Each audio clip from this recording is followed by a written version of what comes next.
Canton, Mich. Rep. Haley Stevens, an impeachment skeptic representing a Republican-leaning district, stood before a suddenly animated crowd of voters and heard deafening calls to oust President Donald Trump. "Get rid of him," one person shouted at a recent town hall in the suburbs west of Detroit. "Impeach him," another demanded of the freshman Democrat who flipped a Michigan district that backed Trump in 2016. But Stevens stood her ground, resisting the pleas. "We have got to have all the facts," she said, even as she promised vigorous oversight of the Republican president. Much of the Democratic Party base, most of the 2020 presidential candidates and more than half the House Democratic caucus endorse impeachment against Trump, casting the president as unfit for office. But a month-long effort by liberal groups to rally support for forcing out the president has fallen flat, with perhaps the most critical group of Democrats, those representing Trump districts. Of the 31 lawmakers from districts Trump won in 2016, only 2, freshman reps Lauren Underwood of Illinois and Chris Pappas of New Hampshire, have backed impeachment during the 6-week-long congressional recess, according to an analysis by The Washington Post. "People in my district are wanting us to pass bills, and they fear that if we go down this path of impeachment, we're not going to be working on the things that affect their lives, their pocketbooks, their kids," said freshman Rep. Alyssa Stotkin, D. Mich, who represents a Trump district and has yet to back an impeachment inquiry. "The lack of movement among Trump district Democrats is problematic for impeachment proponents. Senior Democrats have long considered such members to be a bellwether for broader impeachment sentiments. House Speaker Nancy Pelosi, D. Califf, has also resisted calls for proceedings in part out of concern about political blowback on these very lawmakers who were crucial to delivering the House majority last year. It's one of the reasons outside groups like Indivisible organized this summer to put pressure on these Democrats, hopeful that by moving them, they'd move Pelosi, too." Despite the fervor on the left, however, the positions of these Trump district members reflect the general public. A recent Monmouth University poll found 59% of Americans said Trump should not be impeached, while 35% said he should. The numbers are virtually the same as a June survey conducted before former special counsel Robert Mueller testified to Congress, and before liberal groups began their pressure campaign. To be sure, the recent impeachment push has had some success. The Post analysis found that 35 House Democrats have backed launching an impeachment inquiry since Congress left Washington at the end of July. Movement also passed a major threshold during the break, with a majority of House Democrats, 135 of the 235, supporting a move to oust Trump. "When I came out in favor of the impeachment inquiry, nobody was arguing that it was a really smart political move.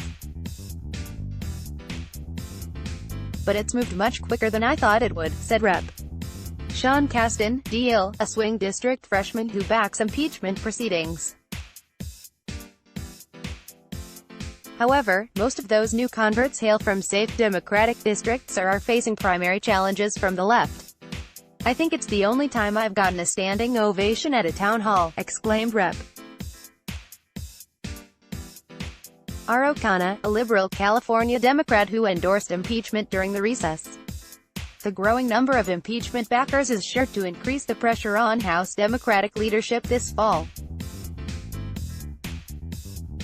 Pelosi in a recent call told lawmakers, "The public isn't there on impeachment," and asked those who want proceedings to give her space. "Give me the leverage I need to make sure that we're ready, and it is as strong as it can be," Pelosi said on the conference call, according to an aide familiar with the remark.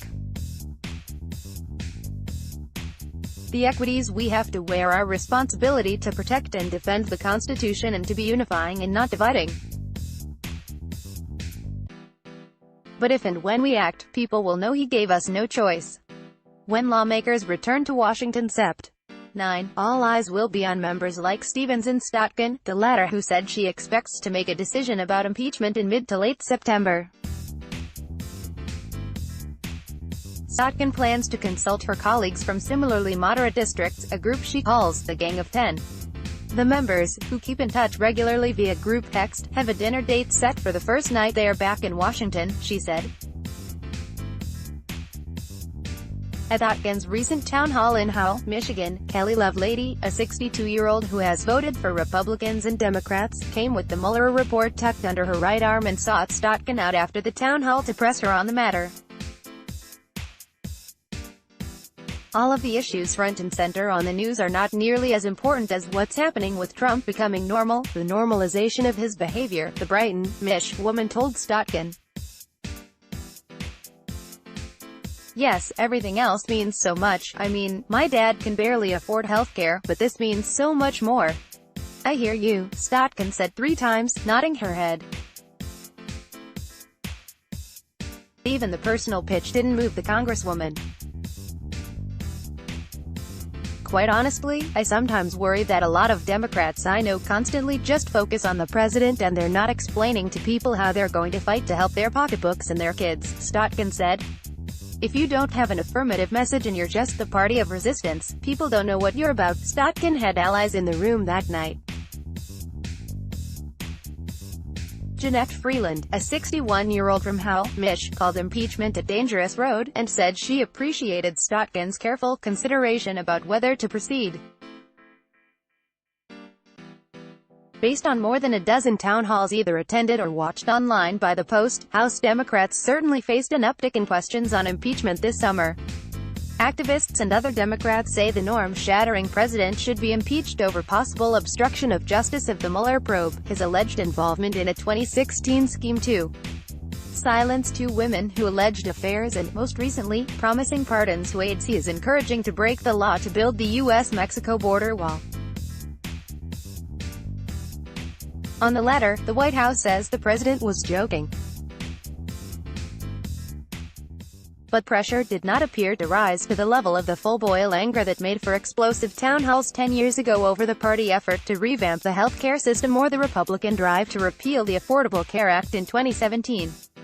For example, just outside industrial, blue-collar Allentown, Pennsylvania, where Hillary Clinton won by a single digit in 2016 Rep. Susan Wild, DPA, actually received light applause when she explained to a town hall Wednesday night that she did not think there was sufficient evidence for impeachment. One Democrat in attendance, who had said in an interview before the event that he supported impeachment, returned to a reporter after Wild's answer to say he changed his mind and agreed with his congresswoman. I get a decent number of people who ask why I have not come out in favor of impeachment, Wild said after the event. Usually, I get very positive responses when I answer exactly the way I did, which is, you know, I don't think we've got the facts lined up, during a town hall in Allison Park, Pennsylvania, on August 20. Attendees pressed Representative Connor Lamb, DPA, 3 times on his position on impeachment. Chris Leininger, a 56-year-old from Beaver, Pennsylvania, said the United States is under attack right now by Russia, quoted from the Mueller report, and urged Lamb to defend the country by impeaching Trump. Some in the crowd reacted angrily when Lamb blamed the Senate and Majority Leader Mitch McConnell, RKY, for not voting on an election security bill he supports. Minutes later, Nita Fandray of Mount Lebanon, Pennsylvania, doubled down on those remarks, demanding Lamb agree with and support the insistence of House Judiciary Committee Chairman Gerald Nadler, DNY, that an impeachment inquiry is already underway. Lamb wouldn't do that. Connor is behind, Fandray later said. I just want him to support what's going on right now, that the majority of his colleagues have already come out in support. He just hides. He's hiding in the shadows and losing traction. In another Trump district, constituents pressed Rep. Andy Kim, DNJ, to back impeachment, though their comments hewed more toward expressions of support should he decide to endorse proceedings. I want you to know you have my vote for impeachment, said Elizabeth Carpenter, 78, of Mount Laurel, New Jersey. Lynn Winkler, 66, also of Mount Laurel, agreed. I'm with this woman, she said, referring to Carpenter. If you vote for impeachment, I'm right behind you. Underwood was an exception to the Trump Democrats' impeachment resistance. In early August, she told Vox that since the people in her district don't support impeachment, backing proceedings would amount to a power grab on her part. "We need to move forward in a way that brings the community with us," she said at the time, explaining that her district doesn't support impeachment because if I act unilaterally, or what's perceived as unilaterally, and leave my community behind, then it looks like a power grab. And then I'm no better than him. But on August 20, at a town hall for senior citizens in Shorewood, Illinois, one of the 6 constituents in attendance told Underwood, "I think we should impeach Trump." Hours later, Underwood backed impeachment on social media, surprising leadership aides who have cautioned swing district members, particularly those in Trump territory, against such stances. "No one is above the law. No one. No one in the United States of America is above law, and that includes the president," she responded to the constituent that day, remarks she'd later echo in her pro-impeachment statement. Ultimately, the number of House Democrats backing an inquiry may not even matter, because Nadler and Judiciary members recently began arguing they are already conducting an impeachment inquiry, even without a formal vote. The numbers calling for such proceedings appear increasingly moot. And as Rep.